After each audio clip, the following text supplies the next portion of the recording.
Hello दोस्तों, नमस्कार। मैं कई मंचों पर जब पब्लिक स्पीकिंग के लिए जाता हूं या मेरी प्रस्तुति देता हूं तो लोग मेरे पास आते हैं और कई युवा मुझे पूछते हैं कि हमें भी इस तरीके से स्पीच देना सीखना है। मुझे बड़ी खुशी होती है और अच्छा भी लगता है जब कोई कुछ नया या कुछ अच्छा करने की इच्छा जताता है तो बड़ा अच्छा लगता है, क्योंकि इंग्लिश में एक वर्ड है क्यूरियोसिटी, जिसको हिंदी में कहते हैं जिज्ञासा। जिस इंसान में जिज्ञासा नहीं है उसका जीवन खत्म है। बिना जिज्ञासा के इंसान जीवन में कुछ सीख नहीं सकता, वह कुछ भी नहीं सीख सकता। क्यूरियोसिटी के बिना इंसान जीवन में एक शब्द भी नहीं सीख सकता। और यदि ऐसा कोई मुझे आकर कहता है कि आपकी पब्लिक स्पीकिंग से हमें भी कुछ सीखना है, तो उस सीखने वाले से ज़्यादा मुझे खुशी होती है, मुझे आंतरिक सुख की अनुभूति होती है कि कोई न कोई बंदा तो है जो अच्छा सीखना चाहता है। अक्सर ये होता है कि लोगों ने पब्लिक स्पीकिंग को एक तरीके का डर मान रखा है। ऐसा लोग कहते भी हैं कि मौत के बाद में यदि कोई सबसे बड़ा डर है तो वह डर है भाषण देने का डर, मंच पर जाने का डर, स्टेज फियर। सच मायने में दोस्तों, मैं यदि आपसे ये कहना चाहूँ तो यह कुछ नहीं है। यह एक उस हद तक बना हुआ डर है जिस हद को हम तोड़ते नहीं हैं। जिस दिन आपने हाथ में माइक पकड़ लिया, जिस दिन आपने किसी भी मंच से 2 मिनट बोल लिया, उस दिन आपका यह डर खत्म हो जाएगा।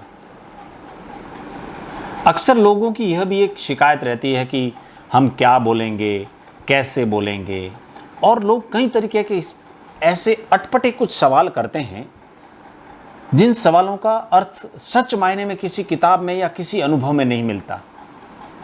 मैं क्या बोलूँगा, मैं कैसे बोलूँगा, मैंने तो आज तक बोला ही नहीं है, मैंने तो मंच पर कभी बैठा ही नहीं है, मैंने तो कभी मंच से बोला ही नहीं है, मैंने तो कभी माइक हाथ में पकड़ा ही नहीं है, मैं तो कभी बोलता ही नहीं हूँ, मैं तो बोलते वक्त डर जाता हूँ, मेरे पैर कांपने लगते हैं, मेरे शब्द ही बाहर नहीं आते, मैं तो बोलते बोलते भूल जाता हूँ।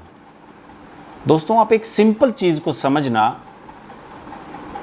कि आप यदि मुट्ठी बंद करते हैं और मुट्ठी को खोलते हैं तो यदि कुछ मुट्ठी में होगा तो दिखाई देगा सामने वाले को, यदि मुट्ठी में कुछ है ही नहीं तो क्या दिखाई देगा।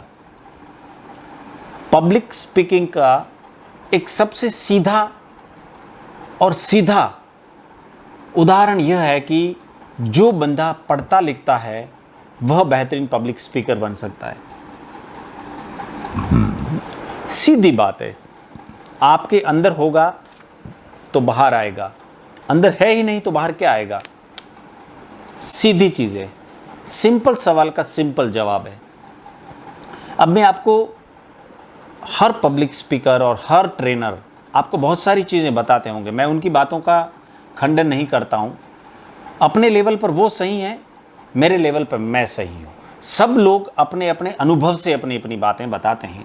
मेरा जो 15 सालों का अनुभव कहता है और मेरी लिखी हुई पब्लिक स्पीकिंग पर बुक 30 दिनों में प्रभावी और सफल वक्ता बनने के रहस्य, जिसको मैंने करीब करीब 2.5-3 साल की मेहनत से लिखा है, that is the best seller on Amazon. उसके आधार पर मैं आपसे यही कहना चाहता हूँ कि सबसे पहला काम आपको करना है कि जहाँ मौका मिले आप अपना पहला भाषण ठोक दीजिए। बस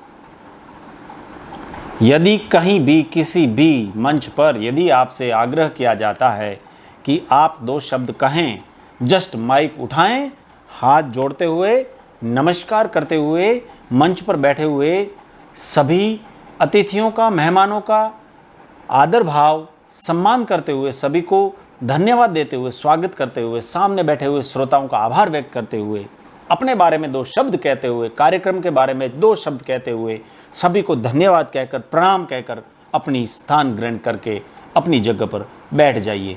बस जिस दिन आपने ये कर लिया उस दिन आप पब्लिक स्पीकिंग के फील्ड में जंप कर गए। पहला काम आपको करना है, यदि कहीं पर भी मौका मिलता है, don't miss that opportunity, that's it. Second चीज़, बैठे बैठे दिल में यह मत सोचना कि मेरे से गलती हो गई तो, मैं कुछ गलत बोल गया तो लोग हंसेंगे। आप कुछ करोगे तो भी लोग हंसेंगे, नहीं करोगे तो भी हंसेंगे। आप ये सोचिए कि यदि मंच पर बोलने के लिए आपका नाम लिया जाता है कि Shri Shri respected mister so and so आएँ और अपने इस कार्यक्रम के बारे में 2 शब्द कहें, जब हज़ारों लोगों के सामने मंच से आपका नाम लिया जाए और आप यदि वहाँ मना करते हैं तो आपकी कितनी बेइज्जती होती है, ये बताइए। क्या उस बेइज्जती से तो बेहतर है, उस बेइज्जती से तो बहुत ठीक है कि आप मंच पर जाएं और 2 शब्द कह दें। यदि 2 शब्दों में 1 शब्द गलत भी बोल दिया तो भी चलेगा, आपने 50% तो अच्छा कहा। यदि आपने 5 मिनट बोला और 2.5 मिनट गलत बोला तो भी कम से कम 2.5 मिनट तो सही बोला। प्लीज़ फॉरगेट अबाउट कि लोग क्या सोचेंगे, मैंने गलत बोल दिया तो। गलती उस इंसान से होती है जो सीखने की कोशिश करता है। So don't think all this rubbish things. लोग क्या सोचेंगे, मैं गलत बोल दूंगा, मैंने कभी बोला नहीं है। कब शुरू करोगे, ये सोचना नहीं है। तीसरी चीज़ है कि जब आप ये 2 काम कर लेंगे, अब तीसरा काम आपको ये करना है कि आपको मौके ढूंढने हैं कि आपको कहीं छोटा मोटा स्कूल में, किसी फंक्शन में, किसी राजनीतिक फंक्शन में, किसी धार्मिक फंक्शन में, किसी सामाजिक फंक्शन में, किसी स्कूल या कॉलेज के एनुअल फंक्शन में आपको बोलने का मौका कैसे मिले। तीसरा काम ये करना है आपको। चौथा काम आपको ये करना है कि आपको भाषण बोलने के लिए क्या मटेरियल चाहिए, उस मटेरियल को ढूंढने की कोशिश करनी है। वो मटेरियल आपको व्हाट्सएप की पोस्ट से मिल सकता है, वो मटेरियल आपको किताबों से मिल सकता है, वो मटेरियल आपको यूट्यूब से मिल सकता है, वो मटेरियल आपको किताबों से, न्यूज़पेपर से, आर्टिकल से, मैगजीन से मिल सकता है, वो मटेरियल आपको किसी अच्छे पब्लिक स्पीकर को लाइव सुनकर मिल सकता है। इन सारे सोर्सेज से आपको ज़्यादा से ज़्यादा पढ़ने की कोशिश करनी है। 5वीं और अंतिम चीज़ बता रहा हूँ, इतना सब कुछ करने के बाद में, चारों स्टेप्स पूरे करने के बाद में आपको एक ही काम करना है और वह काम है भाषण को कम से कम 3 पार्ट्स में डिवाइड करके रखें। अपनी भाषण की शैली को आप 3 पार्ट्स में डिवाइड कर दें कि आपको कैसे बोलना है। और यह चीज़ सिर्फ शुरुआती दौर में, आप जब एक अच्छे पब्लिक स्पीकर बन जाएंगे तब ये काम मत करना, क्योंकि तब आपका लेवल बढ़ गया होगा, तब लोगों की आपके प्रति एक्सपेक्टेशंस, आशाएं और उम्मीद बढ़ चुकी होगी। यह सिर्फ एडवाइस मैं आपको प्रो दे रहा हूँ, बेसिक दे रहा हूँ। शुरुआती दौर में आपको क्या करना है, 3 पार्ट्स में डिवाइड क्या करना है। प्रथम पार्ट्स आपको स्वागत के रूप में 10 लाइन का तैयार कर लेना है बस, कि मंच पर बैठे हुए अतिथि, आपके आसपास में बैठे हुए दोस्त, उस कार्यक्रम के बारे में, सामने बैठे हुए श्रोता, उनके बारे में, कमेटी के बारे में, ऑर्गेनाइजर्स के बारे में 2, 4, 10 लाइन का आपको खाका तैयार कर लेना है।